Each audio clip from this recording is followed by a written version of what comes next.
Okay, so in order to demonstrate the attack and the release and how that can shape the sound of whatever you're putting through a compressor, I've found the sound of a low tom is just a great way to do this. Go into your example files and have a look at the example number 3, which is low tom. And I do that because the shape of a low tom is just great to demonstrate attack and release.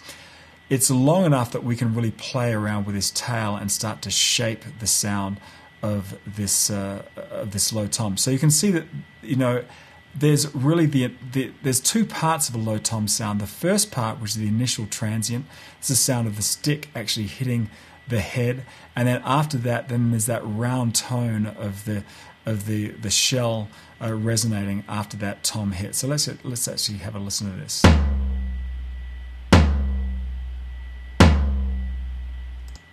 And there's a big difference between that. You can see that the stick hit kind of peaks up around here, but the sound of that shell resonating is down here, and it takes a while to kind of fade away, but it does fade away until you get the next tom hit coming up here.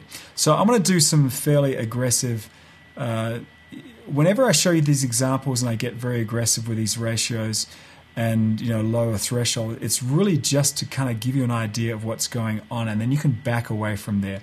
But when things are a little bit too subtle, I find that it's hard to kind of understand what's going on. So that's really what I'm going to do here. A pretty heavy ratio. I'm going to bring down the threshold until we can bring that peak of that stick down to where the sound of that shell resonating, and we're really going to flatten out the sound of this tom. So let's have a listen.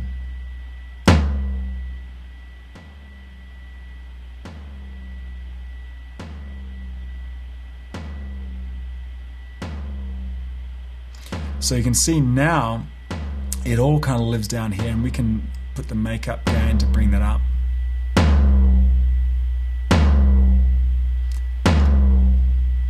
So you can see we flatten this out. If this was actually on a scope, you'd be able to, it would be more looking like this rather than this.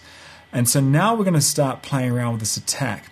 The reason that the stick, the initial transient, is getting compressed so much is because our attack is set to microseconds, not milliseconds. So that is 10 millionth of a second.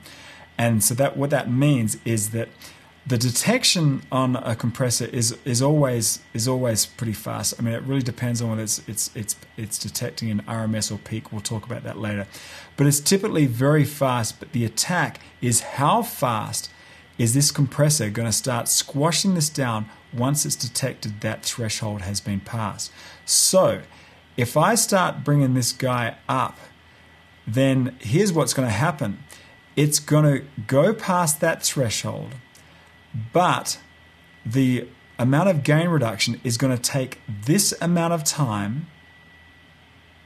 We get into milliseconds here. So it's going to take, let's imagine, 100 milliseconds. So it's going to take 1/10 of a second before it starts pulling down that fader. So if this initial attack here is less than 100 milliseconds, then the attack is going to go straight through and not get compressed until, so it's basically like the fader comes down about here. And let's actually have a listen to that. Let me put it back to uber fast, and then we'll start playing around with the attack and check out. I really want you to have a look over here at the gain reduction. So here we go. Lots of gain reduction on that transient.